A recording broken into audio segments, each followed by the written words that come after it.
예수님께서 찬양하실 때 우리 익숙한 찬양인데요, 누구보다 큰 목소리로 함께 선포하는 마음으로 찬양하셨으면 좋겠습니다. 찬양하실 때 다 같이 자리에서 일어나셔서 우리 함께 박수 치면서 고백합시다.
이번에 여러분의 목소리로 고백합시다.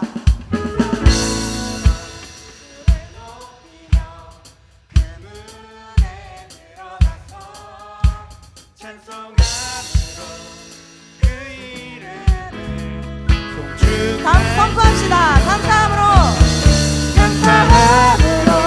주를 높이며 그 문에 들어가서 찬송함으로 그 이름을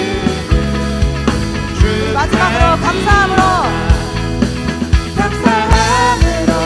주를 높이며 그 문에 들어가서 찬송함으로 그 이름을 송축할지어다. 다시 한번 송축할지어다.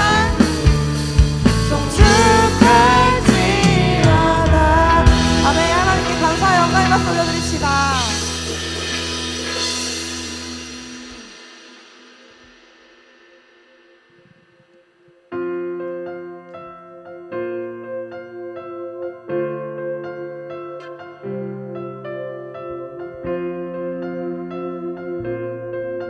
함께 고백합시다. 온 땅에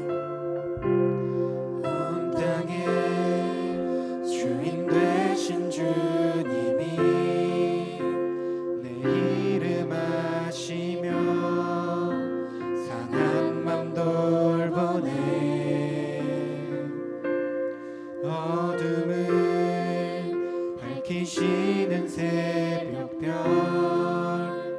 방황하는 내 맘 주의 길 비추시네. 나로 인함이 아닌 나로 인함이 아닌 주가 행하신 일로, 나의 행함이 아닌 오직 주로 인하여 나는 오늘 피었다 지는 이름 없는 꽃과 같네. 바다에 있는 파도 안개와 같지만 주는 나를 붙드시고 부르짖음 들으시며 날 귀하다 하시네.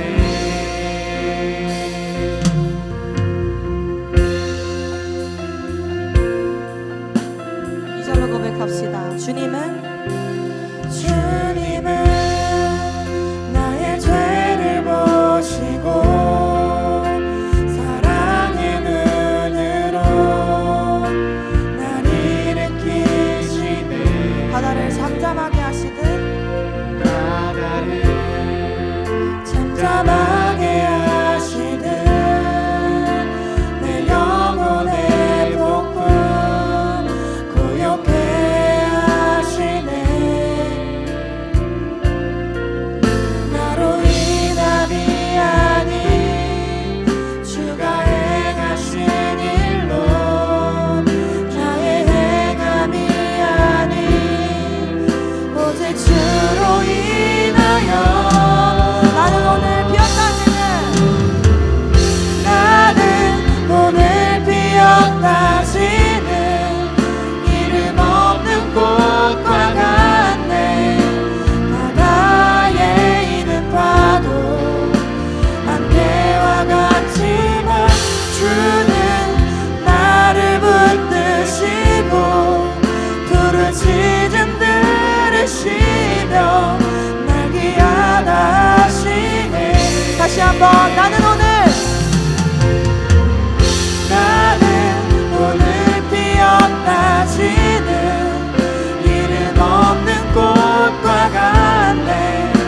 바다에 있는 파도 안개와 같지만 주는 나를 붙드시고 부르짖음 들으시며 날 귀하다 하시네. 우리 이 시간 잠시 기도하길 원합니다. 우리의 작은 신음에도 응답하시고 나를 귀하다 하시는 주님, 우리 온 땅의 주인 되신 주님이 우리 나의 주님이 되기를 간절히 원합니다. 우리가 주님께 나를 드리는 마음으로 함께 기도하면서 나아갑시다. 기도합시다.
피었다지는 이름 없는 꽃과 같네. 바다에 있는 파도 안개와 같지만 주는 나를 붙드시고 부르짖음 들으시며 날 귀하다. 다시 한번 선포합시다. 나는 오늘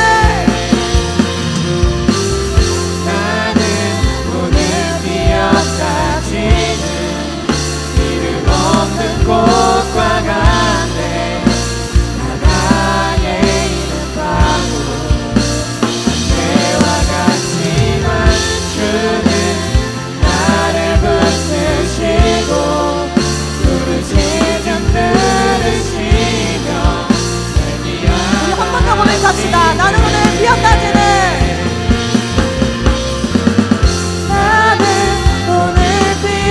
피었다지는 이름 없는 꽃과 같네. 바다에 있는 파도 안개와 같지만 주는 나를 붙드시고 부르짖음 들으시며 날 귀하다 하시네. 우리 이 시간 함께 기도하기를 원합니다. 진심으로 만나기 원하시는 주님 앞에 우리가 나아가기를 간절히 원합니다. 오늘 이 예배 가운데 우리의 목자 되시며 우리의 아버지 되시는 그 하나님의 사랑을 온전히 누리는 예배가 되게 해달라고 함께 주님 한번 이름을 치시고 기도하며 나아갑시다. 주여.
하나님, 오늘도 우리를 이 자리 가운데 인도해 주셔서 감사합니다. 지난 한 주도 바쁜 삶을 살아가느라 하나님과 가까이 하지 못했습니다. 주님 용서하여 주시고 오늘의 예배 자리 가운데 은혜 주셔서 그 은혜로 다시 살아갈 수 있게 해주세요. 예배의 시작과 끝 가운데 함께 해주셔서 저희 마음 가운데 드는 불편하고 걱정되는 마음 다 하나님께 맡기고 온전히 예배에 집중할 수 있는 마음 허락해 주세요. 찬양의 시간이 은혜가 넘쳐나는 시간이 되게 해주시고 목사님께서 전해주실 말씀 가운데 하나님이 느껴져 우리 삶에 적용하며 살아갈 수 있게 해주세요. 예배를 위해서 섬기는 많은 이들의 수고를 아시오니 매 순간 잘 감당할 수 있는 지혜를 주시고 이들의 섬김이 오직 하나님만이 드러날 수 있게 해주세요. 하나님, 저희 청년부 공동체를 위해서 기도합니다. 저희 공동체가 그 어떤 세상의 기준보다 말씀으로 살아가게 해주세요.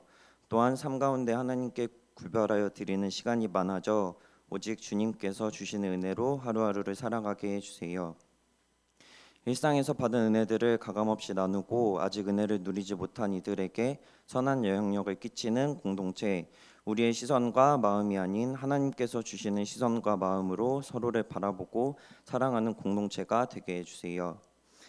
오늘은 예배 후에 또래 모임이 있습니다. 먼저는 모임을 이끌어 나갈 또래장, 부또래장에게 큰 지혜를 주시고 같은 나이이기에 더 공감되는 나눔이 넘쳐나게 해주세요. 그 시간 통해서 주님 안에서 더 하나 되어 서로를 위해 기도해 줄 수 있는 믿음의 동역자들이 되게 해주세요. 이 모든 기도의 제목들 가운데 함께 해주실 것을 믿으며 예수님의 이름으로 기도드립니다. 아멘.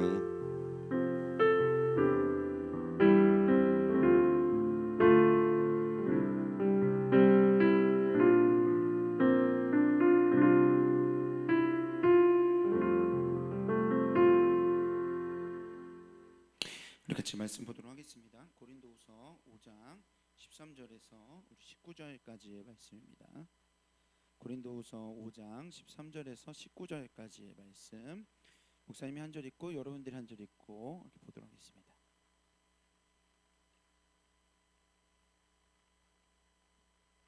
고린도후서 5장, 여기 모니터 조금만 넣어주세요. 네, 고린도후서 5장 13절에서 19절까지의 말씀. 제가 한 절 읽고 여러분들이 한 절 읽고 우리 교독에서 읽고요. 마지막 절은 같이 읽도록 하겠습니다. 목사 먼저 읽도록 할게요. 우리가 만일 미쳤어도 하나님을 위한 것이요 정신이 온전하여도 너희를 위한 것이니 그리스도의 사랑이 우리를 강권하시는도다. 그래서 생각한 건데 한 사람이 모든 사람을 대신하여 죽었은즉 모든 사람이 죽은 것이라. 그가 모든 사람을 대신하여 죽으심은 살아있는 자들로 하여금 다시는 그들 자신을 위하여 살지 않고 오직 그들을 대신하여 죽었다가 다시 살아나신 위를 위하여 살게 하려 함이라. 아니하노라.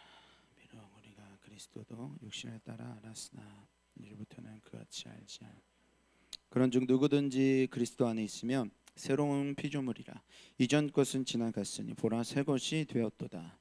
모든 것이 하나님께로서 났으며 그것으로 말미암아 우리를 자기와 화목하게 하시고 또 우리에게 화목하게 하는 직분을 같이 읽겠습니다. 곧 하나님께서 그리스도 안에 계시사 세상을 자기와 화목하게 하시며 그들의 죄를 그들에게 돌리지 아니하시고 화목하게 하는 말씀을 우리에게 부탁하셨느니라. 아멘. 오늘은 그렇게까지 하는 사랑으로 여러분과 말씀을 나누도록 하겠습니다.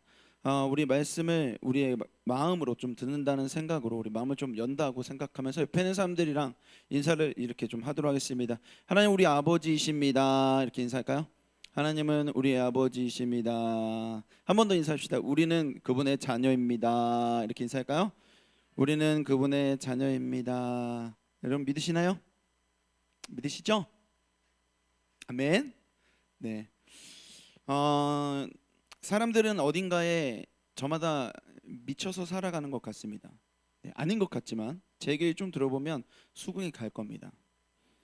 목사님 제주도에 갈 때마다 꼭 먹고 싶은 그 식당이 있는데 실패하는 곳이 있습니다. 연돈인데요. 연돈은 그 예약을 해야 먹을 수가 있어요. 근데 예약하는 시간도 딱 아침에 되면 예약하는 시간에 몇 초 만에 예약이 끝나버립니다. 네, 지금도 그런지 모르겠네요. 사람들이 이거 먹겠다고 아침부터 일찍 일어나서 그쵸? 네, 미쳤다라고 볼 수 있겠죠.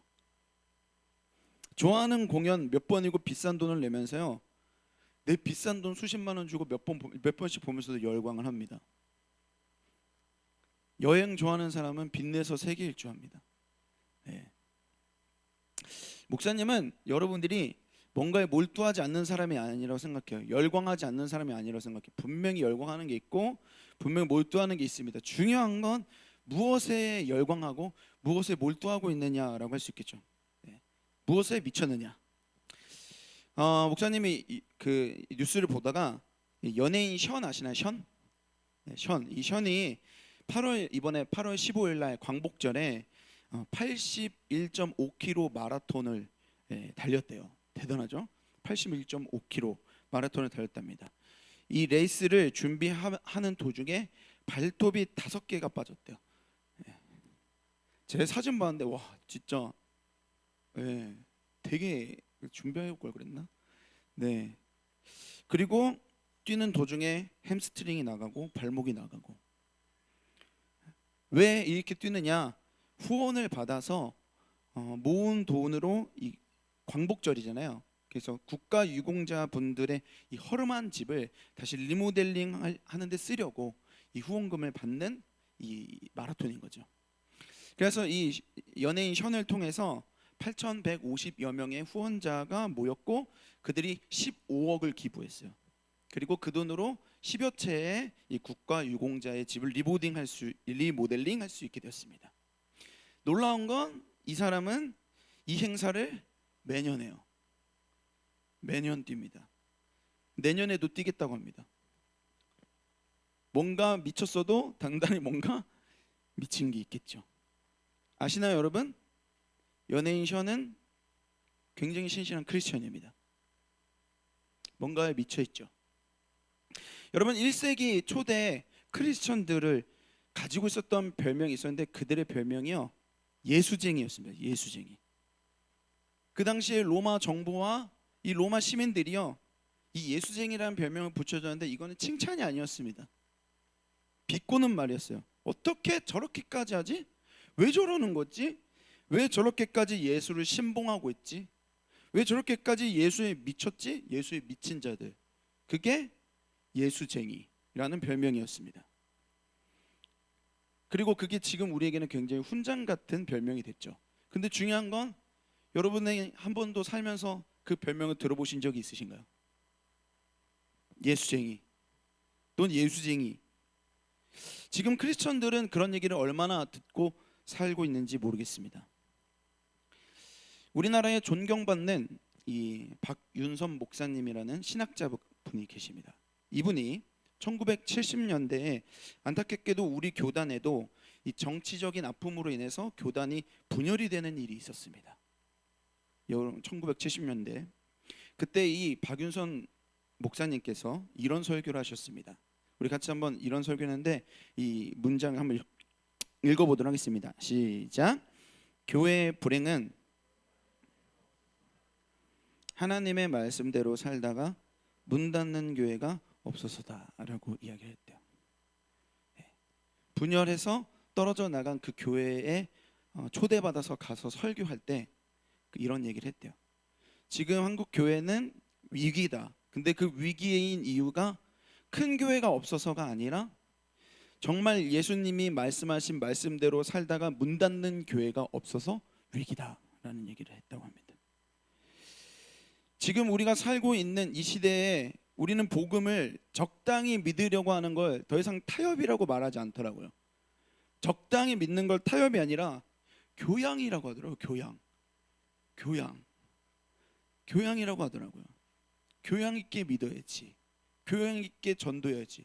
도대체 교양 있게 믿고 전도하는 게 뭔지 저는 잘 모르겠지만 적당하게 믿는 것을 그렇게 부르는 시대를 우리는 살고 있습니다. 지훈이가 사모님, 지훈이가 좀 많이 우는 것 같아요.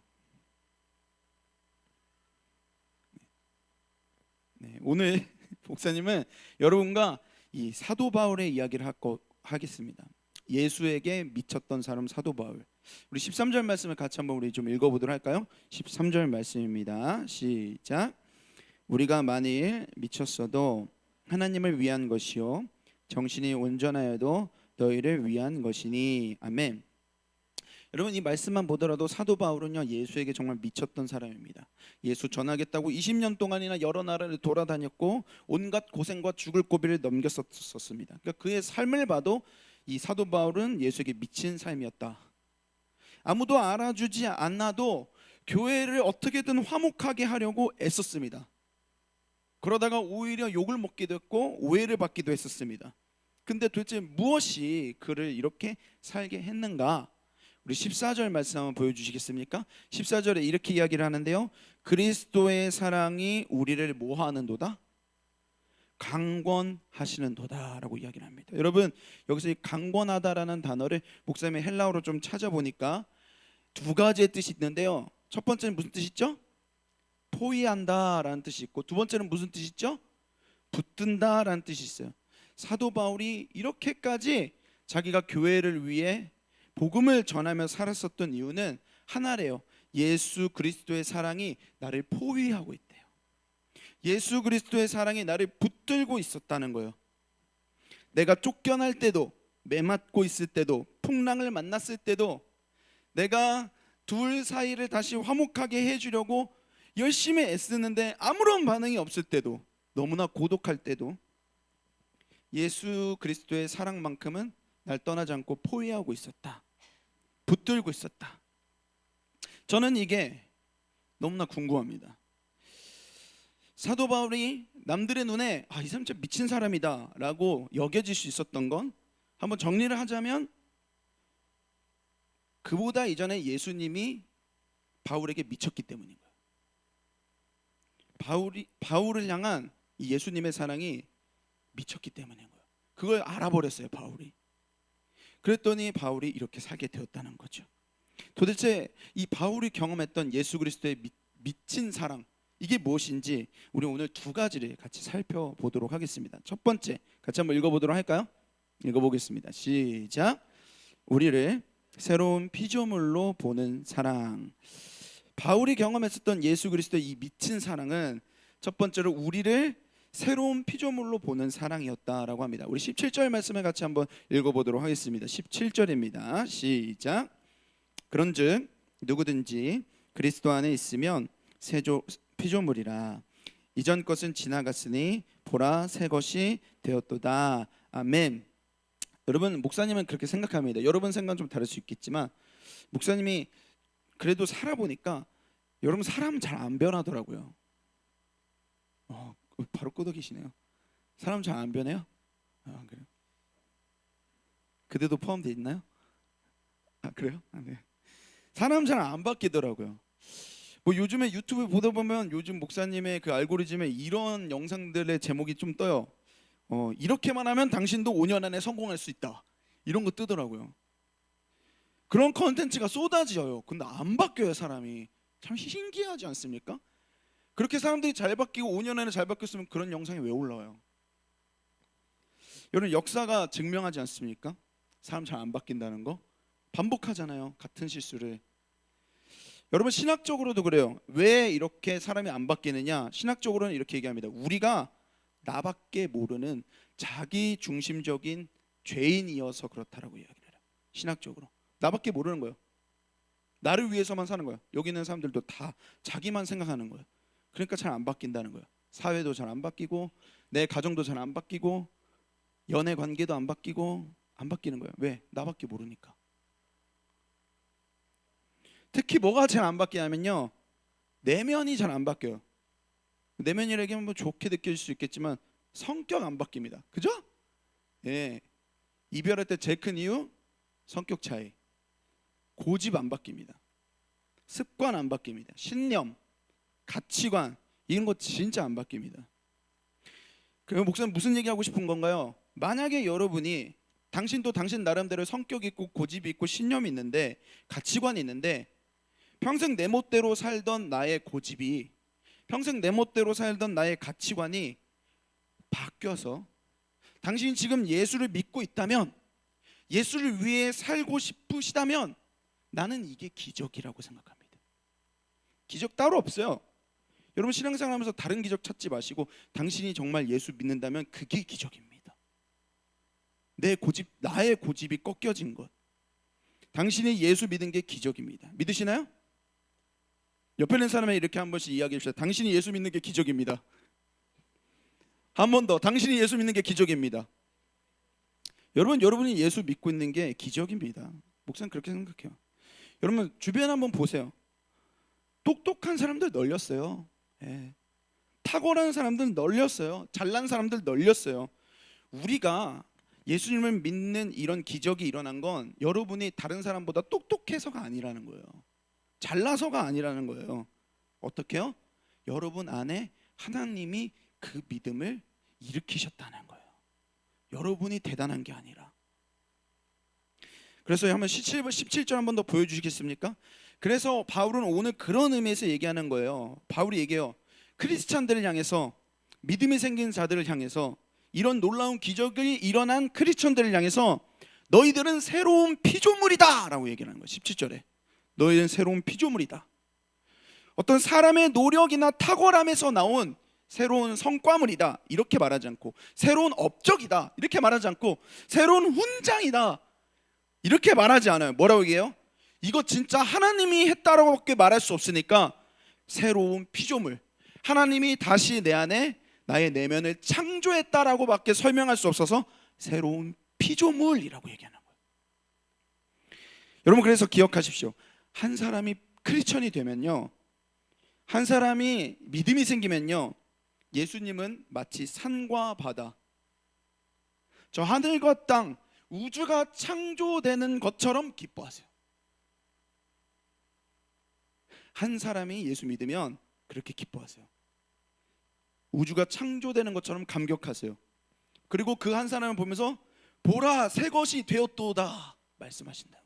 보라 새 것이 되었도다. 그럼 여러분, 이 자리에는 여러분 크리스찬 맞아 아니에요? 그럼 새 것이에요 아니에요? 새 것이란 거죠.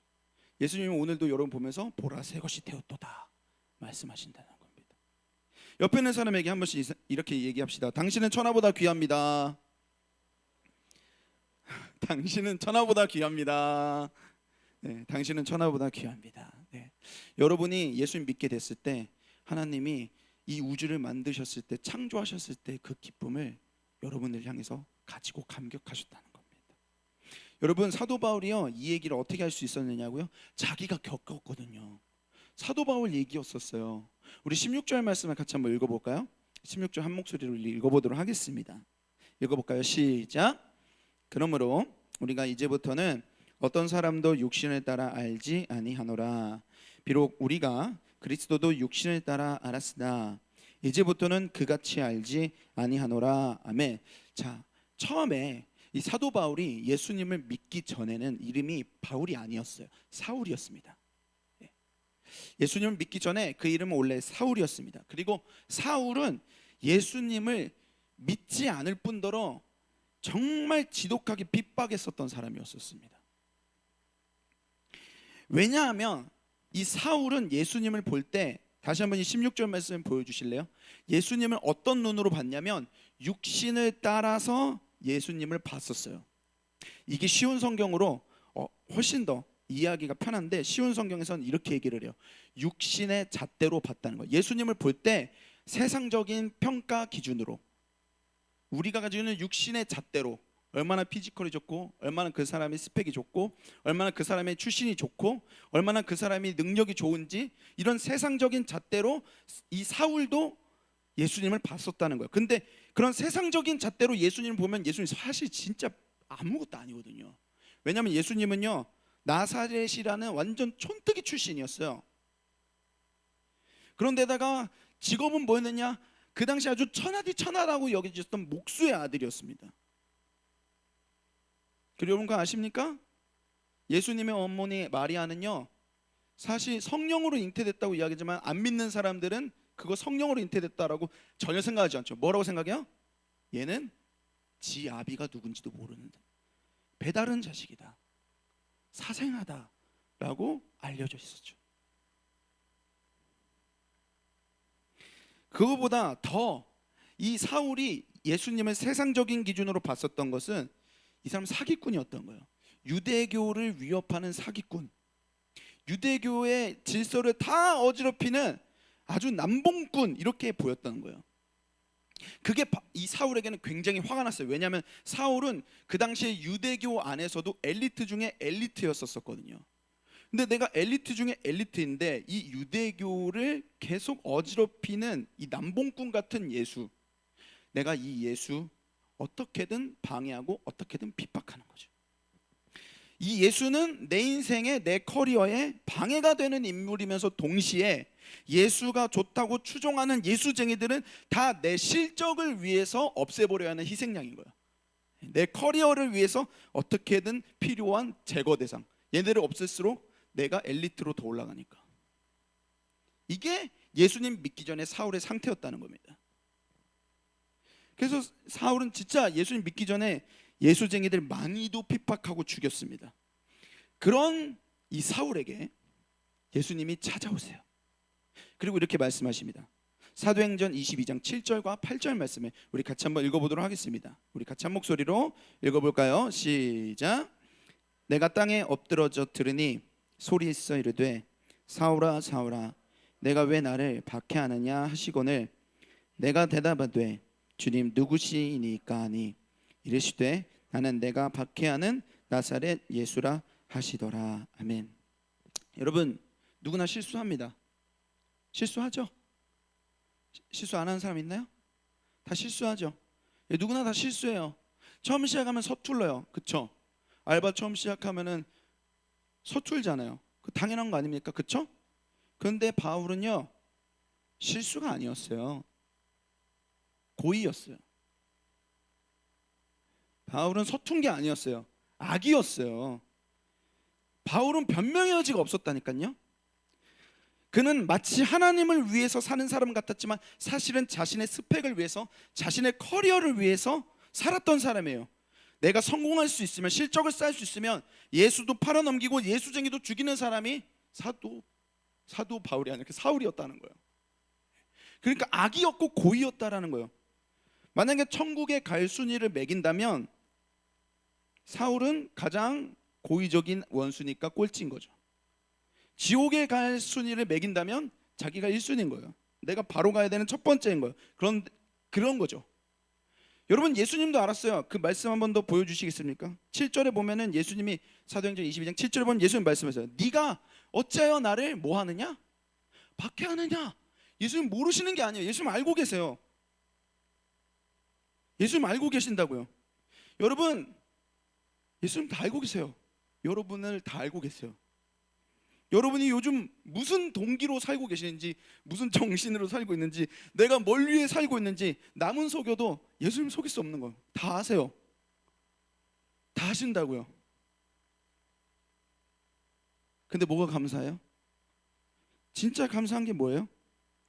그런데 예수님은 다 아시면서도 이 바울과 달랐어요. 바울은 자기 눈에 보이는 대로 세상적인 기준으로 예수님을 사생아라 생각하고 예수님은 아주 하급한 인생이라 생각하면서 예수님을 아주 하대 취급했죠. 그러나 예수님은 바울을 다르게 봤어요. 세상의 잣대로 보지 않았어요. 보인 대로 보지 않았어요. 어떻게 해요? 넌 내 원수잖아. 너 너무 고집이 세잖아. 넌 의심이 너무 많아. 너는 아무리 가르쳐줘도 너는 오래 걸려. 너는 너무 나약해. 너 또 넘어질 거잖아. 너 또 도망갈 거잖아. 이렇게 세상의 잣대로 보지 않으셨다는 거예요. 사울을 그렇게 보지 않았고 여러분은 그렇게 보지 않았다는 거예요. 그리고 어떻게 해요? 먼저 찾아오세요. 사울에게, 사울아, 사울아, 찾아오십니다. 이 경험을 했었던 사도 바울이 나중에 로마서 5장 8절에 이렇게 자신의 마음을 담아내요. 우리 같이 한번 읽어보도록 하겠습니다. 한 목소리일까요? 시작. 우리가 아직 죄인 되었을 때에 그리스도께서 우리를 위하여 죽으심으로 하나님께서 우리에 대한 자기의 사랑을 확증하셨느니라. 여러분 잘 보세요. 사도 바울이요, 그때를 회상하면서 아마 썼을 거예요.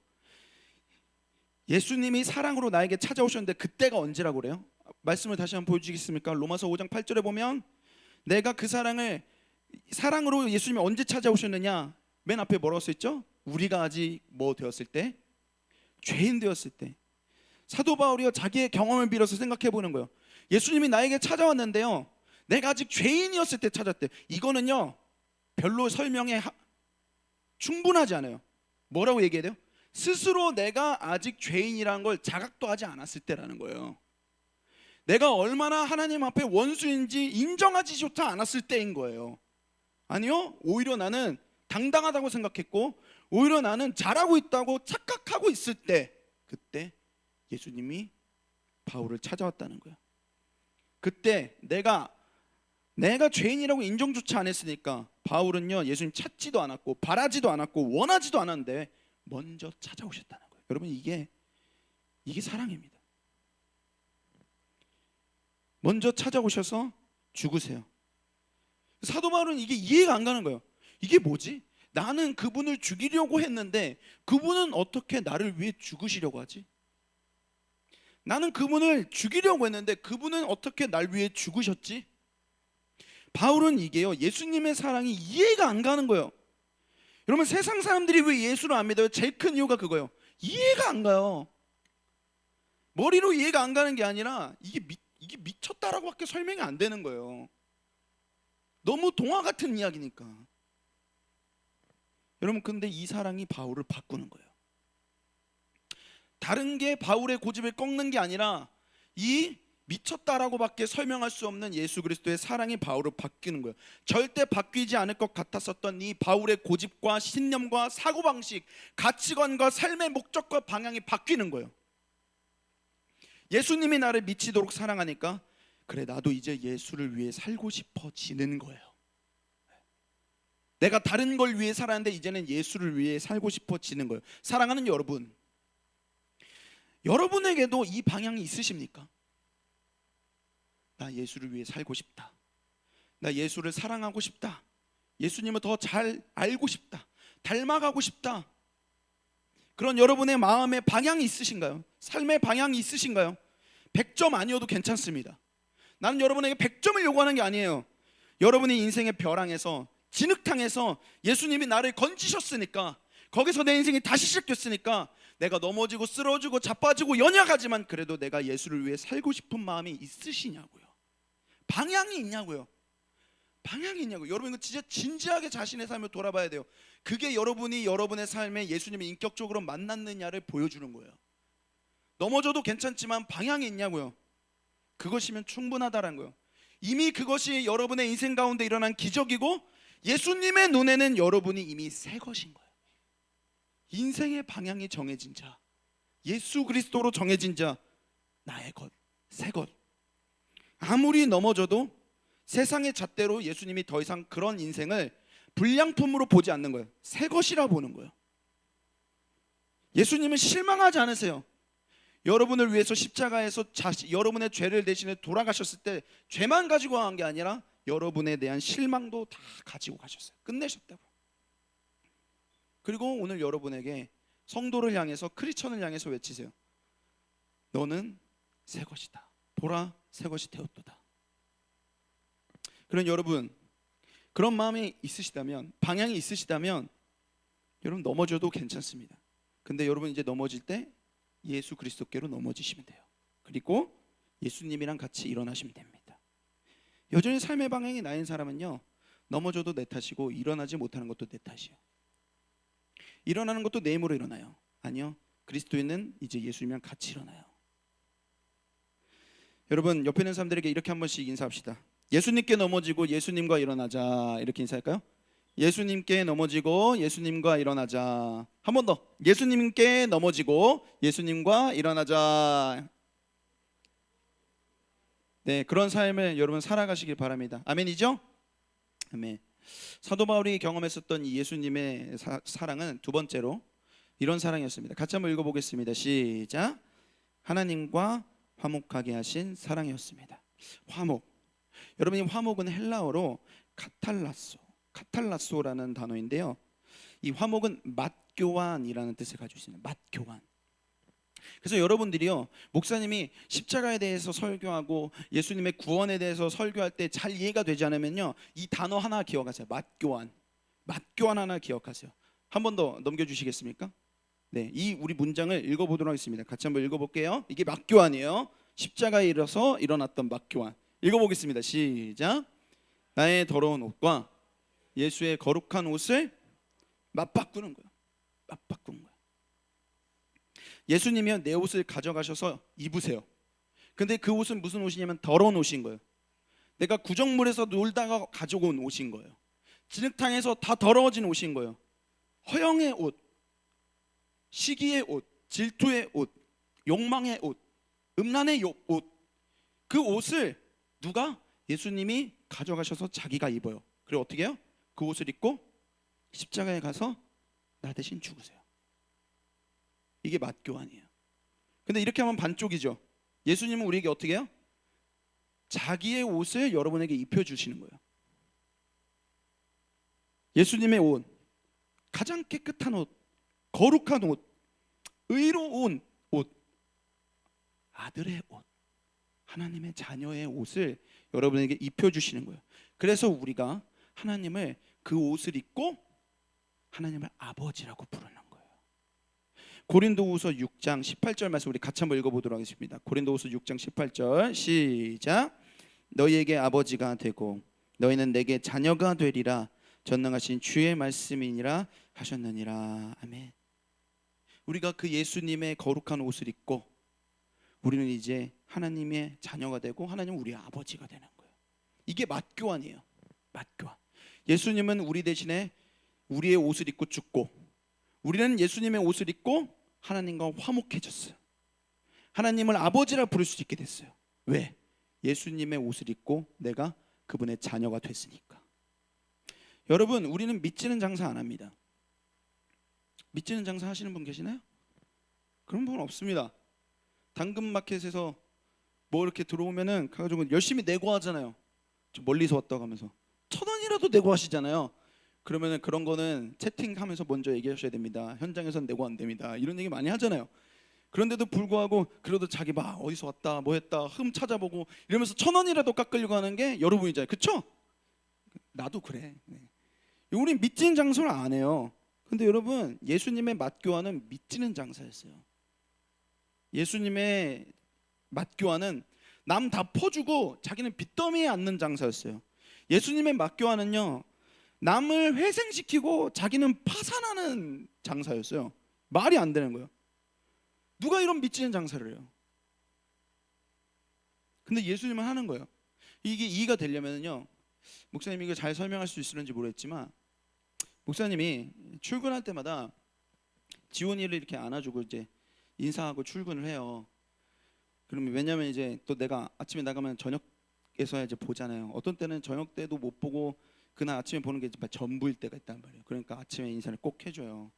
그럼 이제 현관에서 이제 아들을 이제 딱 껴안고서 아빠 다녀올게 막 이렇게 꼭 끌어안아주고 이렇게 해요. 그러고 난 다음에 이제 빨리 가야 되니까 부랴부랴 사모한테 이렇게 넘겨주고 나는 나간단 말이에요. 그런데 여러분, 며칠 전에 엄청난 일이 있었어요. 내가 이렇게 아들한테 지원아 아빠 다녀올게 하고 난 다음에 아내한테 넘겨주려고 하는데 지원이가 막 안 가려고 막 나한테 끌어안기는 거예요. 막 더 막 고개를 막 파묻는 거예요. 그래서 얘가 이러지 않은데 당황해가지고 우연인 줄 알고서 왜 그래 지원아? 그래서 사모님한테 다시 넘겨주려 했더니 얘가 싫다고 하면서 뭐 이러는 거예요. 너는 감흥이 없겠지. 니네는 아비가 아니니까. 이게 막 3번 4번 이러는 거예요. 여러분, 그때 목사님의 마음이 어땠는 줄 알아요? 전날 얘가 말썽 부린 거 하나도 생각 안 나요. 얘가 뭘 어지럽혔고, 얘가 뭘 흘렸고, 얘가 무슨 사고를 쳤는지, 얘가 너무 많이 울어서 내가 잠을 얼마나 못 자는지 이런 게 생각이 하나도 안 나요. 어떤 마음이 들어요? 더 주고 싶다. 더 잘해주고 싶다. 더 같이 있어주고 싶다.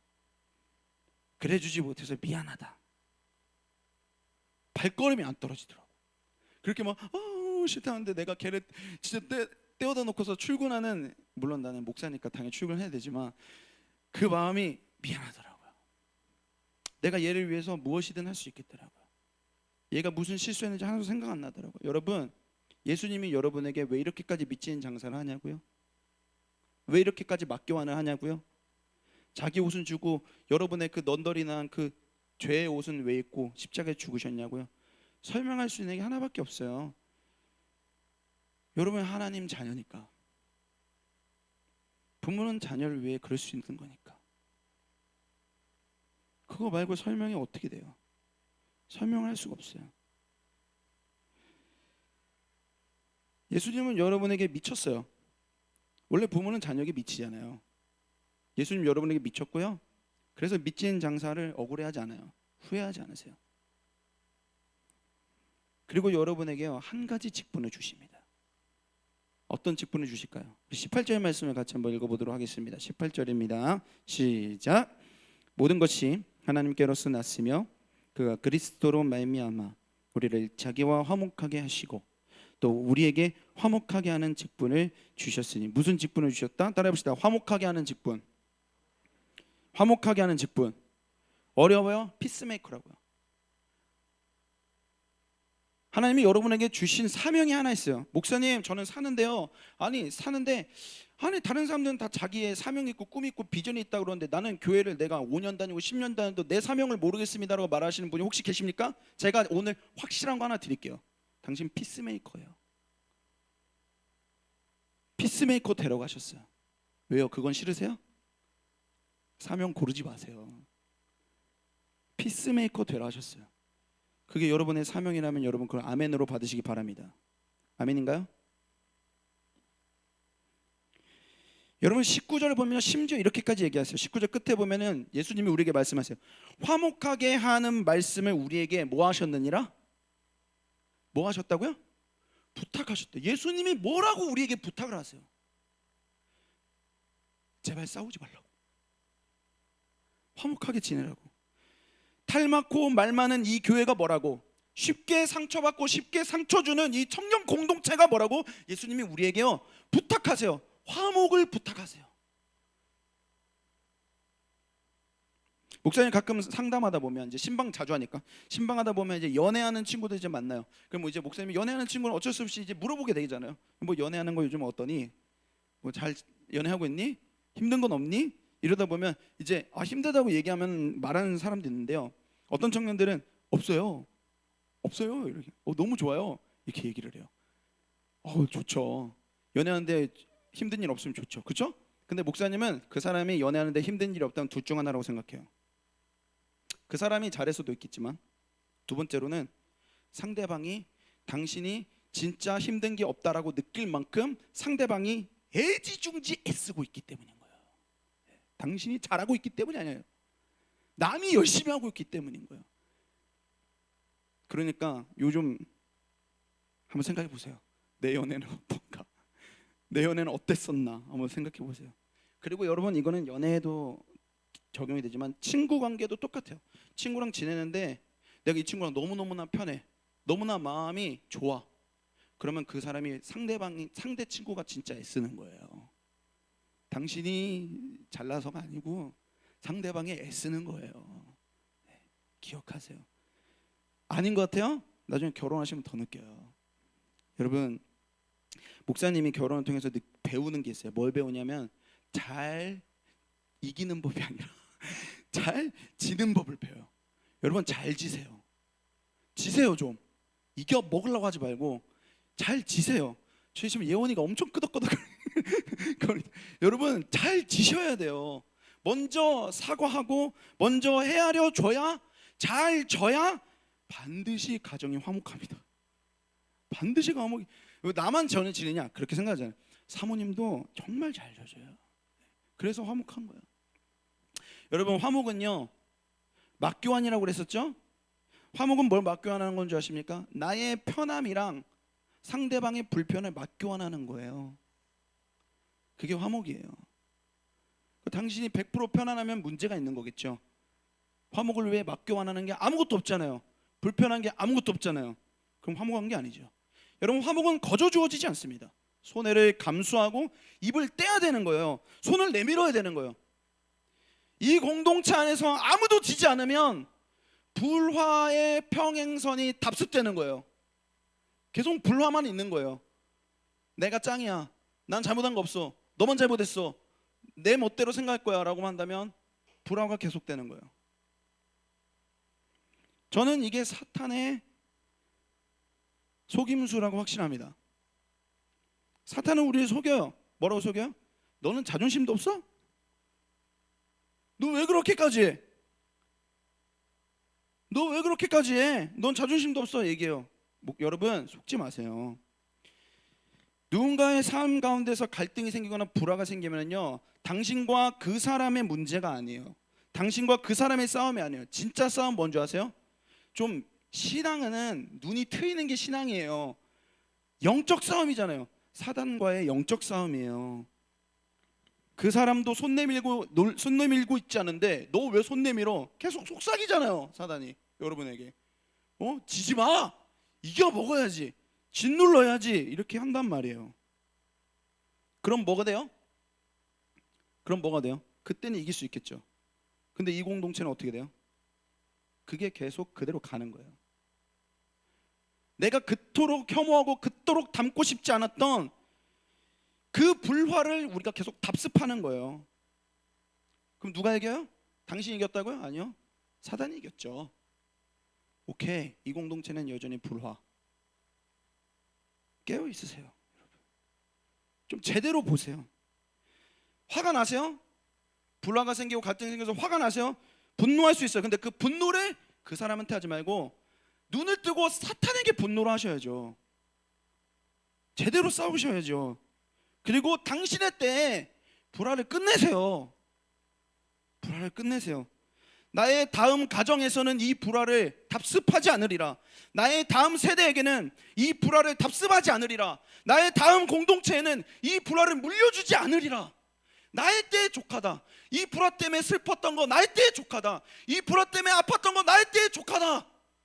내 사랑하는 내 후배가, 사랑하는 내 아들이, 사랑하는 내 딸이 교회에 왔는데 교회가 20년 전 30년 전이랑 똑같은 거예요.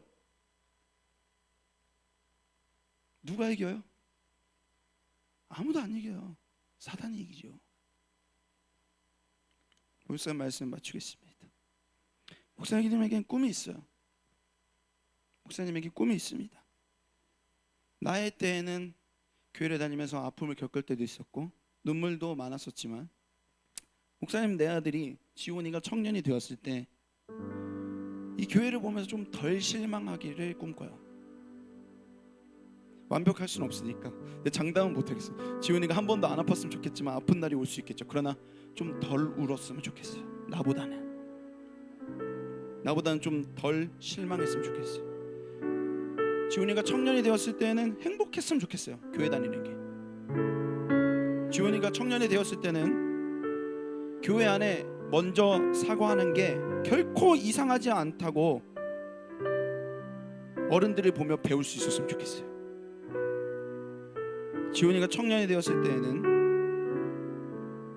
어떻게든 이겨먹으라고 말하는 잘못 가르치는 어른이 없길 바랍니다.